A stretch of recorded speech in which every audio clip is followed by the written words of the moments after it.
Hello, awesome, beautiful people out there. Um, my name is Hannah, and here I talk about topics that are really important to me that have to do with resilience and the ways that we move through life as recovered people. Whatever our, source of distracting ourselves and coping with things that that were beyond our control, and that at those times we didn't have the opportunity to change, or we didn't understand how to change. Just all these ways that we um, cope with stress and manage our own emotions and thoughts and beliefs in order to keep on feeling positive and encouraged about being alive. um, and stay connected to people. I really understand on a personal level how um, addiction in whatever form, be it substances, be it, um, you know, things like a gambling or sex or shopping or any kind of mental focus of behavior. It could be just kind of rules. It could be OCD related. It's just kind of whatever preoccupation, um, no matter what that is for you, I feel like um, it's at least worth a try to learn about resilience practices and just accessible ways to reorganize our mind and the narrative, just the framing, that we take to understand who we are, what we're doing, the options before us. And yeah, and importantly, something I've realized along this process of negotiating a different relationship to our identity and to the way that we interact with the world around us, the way we manage our own emotions, bodily sensations, thoughts, beliefs, actions, really like core to this topic is like being patient, consistent, persistence, being regularly, sustainably, you can even say regeneratively, or just available to a committed process, or committed individuals, whatever that looks like for you in your life. And I really feel that, at least in my own experience, that being patient and staying committed and finding these new ways of relating to ourselves and our environment in order to enjoy the process, like that's the most difficult part. Like the waiting, the patience, that is the most difficult part for me, which is the heart of the matter. This, like, how do we every single day make this an accessible practice, our resilience skills?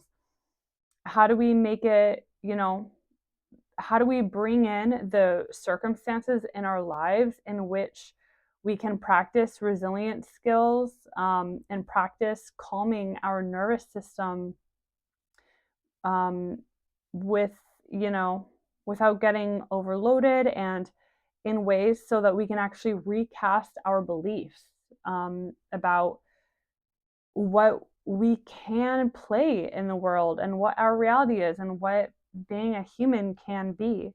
Because I know that it takes a lot of energy to, we can be all like law of assumption, manifesting, we can be thinking so much, so hard, using so much emotional mental energy to be being like, no, things are, great, things are, um, we are living in the end, like things are amazing, things work out in my highest favor. But you know that can be so exhausting, and I think that there is a more effective, like calm way, depending on where you're at in your process. We all have our individual place in the process, and everything that I try to do on this channel is using my own thoughts and the things I've learned from other people and my own experiences as a map to be like, there's this thing I was reading in a yoga anatomy book the other day that it was saying, you know, the book was talking about itself as a map to understanding our body and talking about this idea that the map is not the same thing as the path. You know, the description and the analytical word based, you know, way of describing a thing is not the same as the thing itself. They're two separate things. The description, that map that humans use to communicate ideas, is not perfect. It's rough. We're doing the best we can as human beings with the tools of communication that we have for us, for our abilities to relate and create this illusion that we can actually understand what it's like to be in somebody else's extremely unique experience with their genetics, their family history going back for generations, to every single thing that they've seen or felt or experienced or heard about or have as a reference point that form, this kind of language in which people as individuals understand, and information can become accessible to us in a way that is meaningful and emotionally motivating.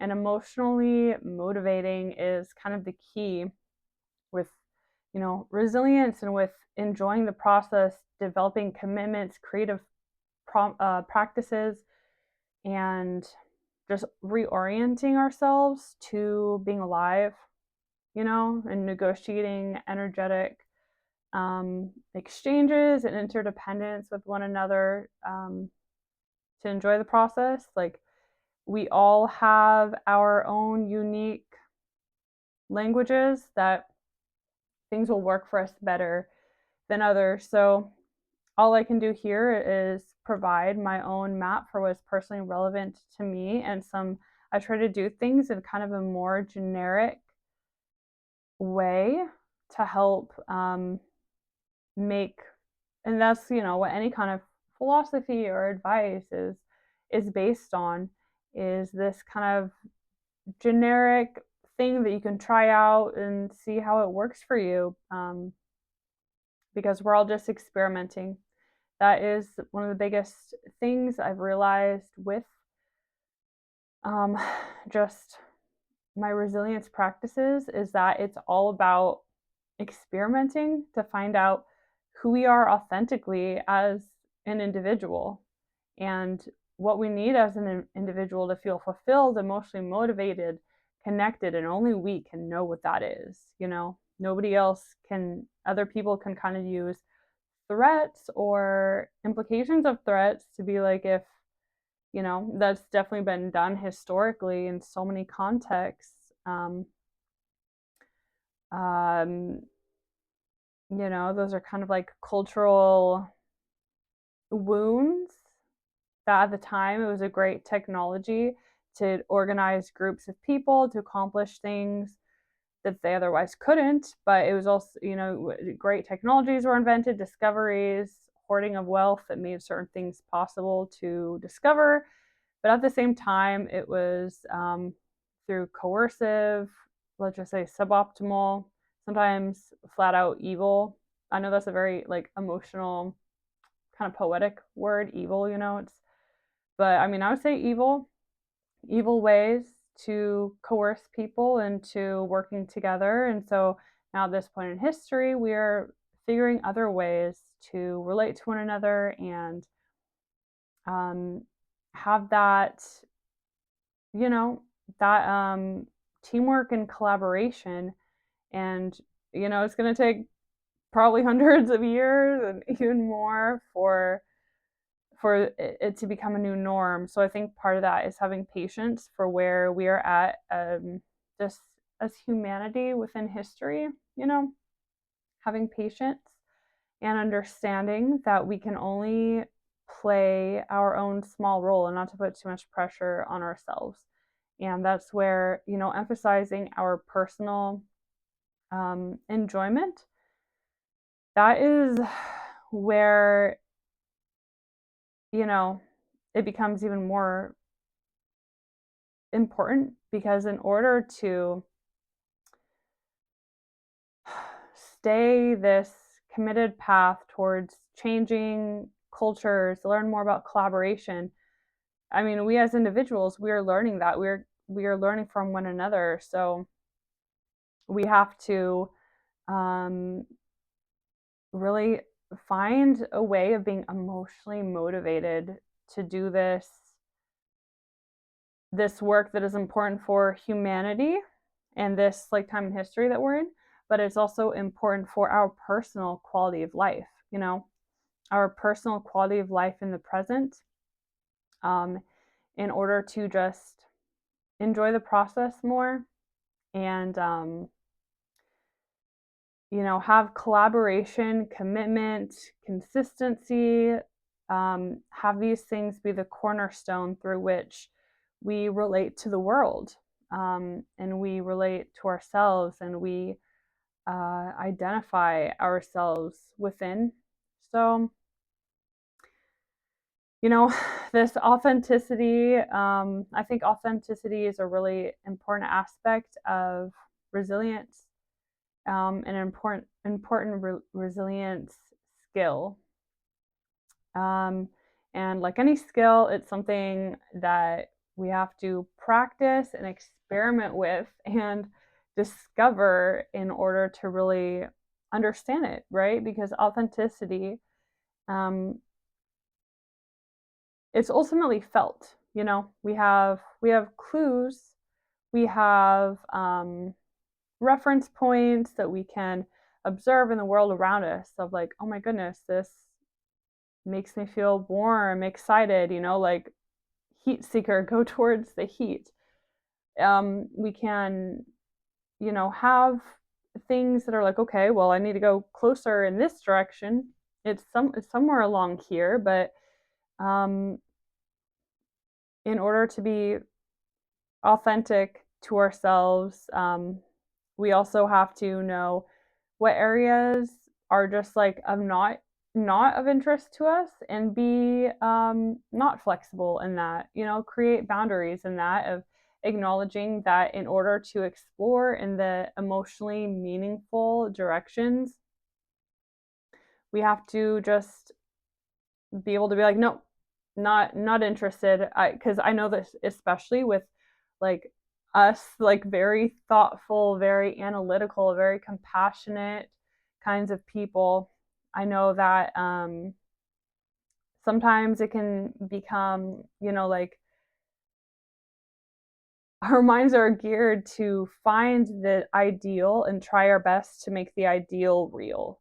Um, and I think in that we can get really distracted with putting our energy towards things that aren't compatible. And sometimes, there can be a bit of um, a savior complex in that, in the sense of wanting to, we see how things are. In some cases, we can see it as like other people are suffering, but sometimes other people are just, you know, that is just based on their experiences and how just where they're at, all things considered, like that isn't suffering for them. And so I think it's important to realize where our energy is kind of misused, and uh, it's not benefiting anybody. It's not helping. It's kind of like converting people to religions. Like, I know you have this belief, but it is really not pertinent. And I think a lot of times, us people who are kind of very philosophical, analytical, have a focus on morality and cause and effect. We can do that, have that same kind of perspective, similar to converting people's religions, where we don't just accept that other people are where they're at. And um, yeah, and I know that things get really complex, especially when you have specific circumstances um, in in mind. Right now, I don't have a specific circumstance in mind. I'm talking just more generally because my purpose of saying this is just to illustrate how important it is to focus on keeping our own boundaries, so that our energy is going into the things that excite us. There's enough difficulty in life without going straight towards the things that strike a terror or strike incompatibility or stress us out. Another big part, I believe, of, and this is just because this is a part of my authenticity, another part of authenticity, I believe, is minimizing physical stress, because our mind, our ability um, to reframe things and to collaborate with compatible people, this is affected by and just to be committed in anything, this is affected by our ability um, to feel physiologically safe. And so much of what causes our physiological senses of safety, which are then reflected to us in the type of thoughts we have, if we're anxious, worrying, you know, a big part of this is our physical health. Like, are we feeling okay? Are we feeling vibrant and energized? And like every day our body is moving and expressing, and we are having that mind to body connection, so we're not just a floating mind. um because that is especially relevant to like PTSD type things, and um not having a mental position of caring for ourselves and helping ourselves to process um, trauma and the stresses of being alive in a compassionate way, so that we can be living in a state of feeling empowered, feeling in control, feeling grateful, feeling like progress, like we are moving closer and closer towards our ideals and these dreams, these things that are like they emotionally motivate and grip us. Um, so yeah, authenticity is a really big topic, but it's something I'm exploring more myself, and I think that being like being creative every day, it really goes a long way towards understanding authenticity, because that is kind of a safe, committed framework in which we show up so that we can learn different parts about ourselves, and so that we have something to connect with other people over, so that we can continue to learn things about ourselves. Like, what are my values really? What are my priorities really? What are my um you know what are my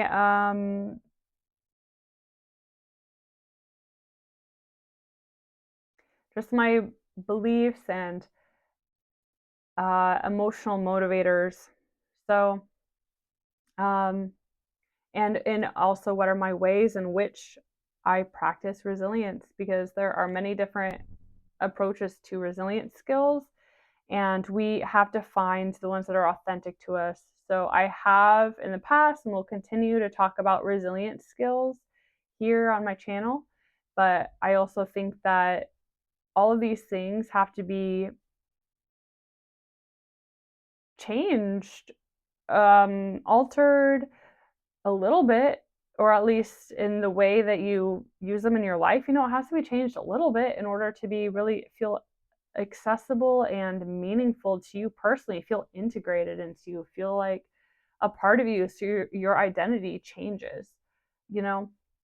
Um, so yeah, things got to be custom made for us, and sometimes that the way that we custom make things, at least for me, depending on the circumstances, it's just acknowledging that, what my values are, what my values and beliefs are, and um, using confirmation bias to my advantage to identify the ways in which a circumstance or idea, whatever, in what ways this thing conforms to my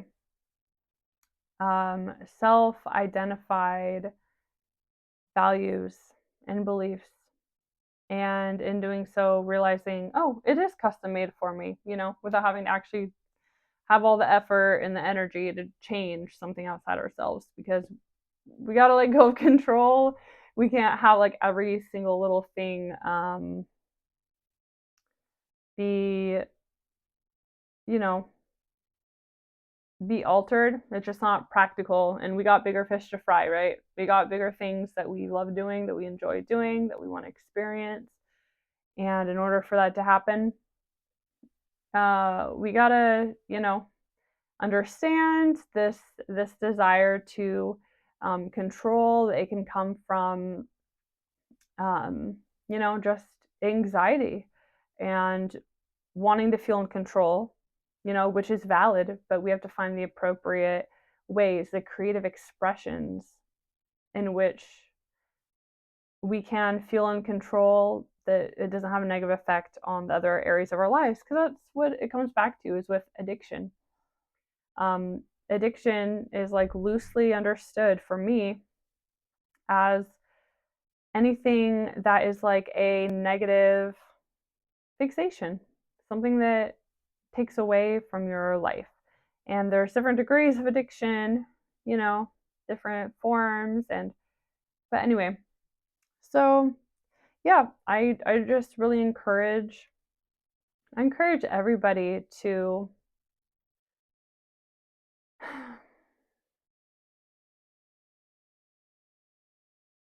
approach everyday life, whatever you're doing in your life. Don't feel like you have to wait until something happens in order for your life to be yours now, to feel, integrated at one with your life now. You can always experience that now. In the way in which you can do that is to start and bring authenticity into the picture, is to start interpreting things through this lens of, um,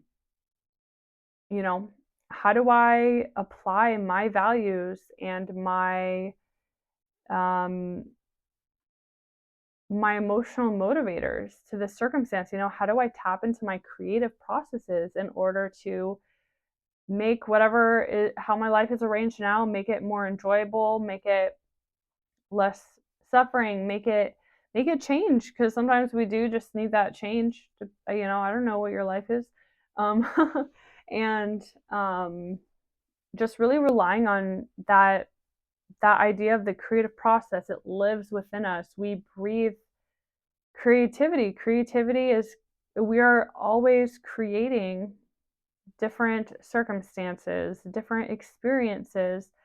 Even if we feel like we're not taking action, that is an action that is going to bring about a different experience for us. Even if that experience is just like sitting on our couch or going to our same job, or, going to some restaurant or whatever. But I think it's so crucial for the path of authenticity and resilience to start, taking these steps to familiarize ourselves with what that mental posture feels like, how that feels relevant to us personally, the words, the inner sensations, the visuals, um, the thoughts, the words, everything, that we tie, the memories, the things that we tie in to this kind of inner landscape, inner like certainty, or like navigational direction, and um, mental concept, emotional concept of, you know, that we are in control of so much of our experience. We are managing our emotions. We are reframing what we think is possible. We are reframing our identity. We are reframing how we relate to others in the world. We are, turning towards the things that bring us joy that we can incorporate. And or maybe your version of joy is just like fascination, or your version of joy isn't necessarily these stereotypical things of like dancing or comedy or whatever, um, but in whatever way, finding what is personally, emotionally motivating and interesting, like reliably interesting to you, that kind of comes naturally. That is, just letting you reprocess the reality around you with a different inner reality, in which you can feel more in control, and to know that even though things are certain, you can always affirm faith in the process, that this is just another step in the journey of being a human being who has experienced the kind of things that you have experienced. It is very normal. And that, keeping your dreams really at the forefront, your plans, your questions, even if your plan isn't some end all be all definite kind of thing, your whatever that ideal or plan or dream is that you have, that's at least a step, that along the way, or once you get there, you will have information that maybe you will have that certainty of what you want. And because sometimes certainty just comes from exhaustion. Certainty comes from being like, I can't be bothered to not be sure anymore. I just want certainty, because that is where we have we can have that foundation to continue being built on. We can have that stability, we can have that base on which we can accumulate wealth of any kind, including just like spiritual wealth, that basis on which we can accumulate memories, and that subconscious primal need for like having community, knowing the same people for long periods of time, and having long lasting, trusting, fulfilling, meaningful dynamics. And yeah, so I just really affirm for you that being able, to just think of um, what you want to experience, um,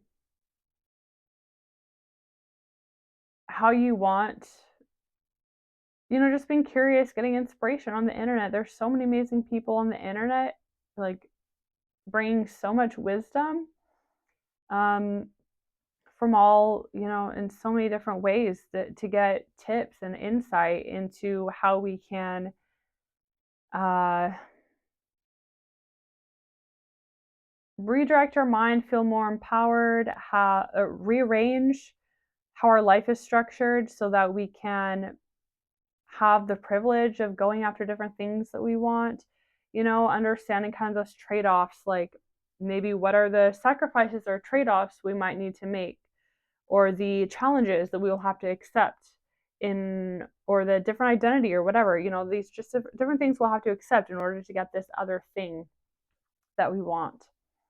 And just at the end of the day, remembering that a part of authenticity and resilience is just being like, we're all experimenting, we are all learning, we are all enjoying the process as much as we can. And sometimes if we are somehow made to believe that we can only enjoy bad things, unpleasant things, or that there is value, there's if our version of joy, sometimes if that can tend more towards like value, like this questing for wisdom, sometimes because of that, it can drive us into accidentally getting stuck in painful suffering, because we believe that there's something of value to find. They can only be found in those places of suffering. So, anyway, I do offer resilience coaching, um, in which, I really just like to support people to be reminded of how resilience skills apply to our like our unique circumstances. And there's like these resilience skills are basically the things that I'm like, oh my God, like if I had known these things, they would have helped me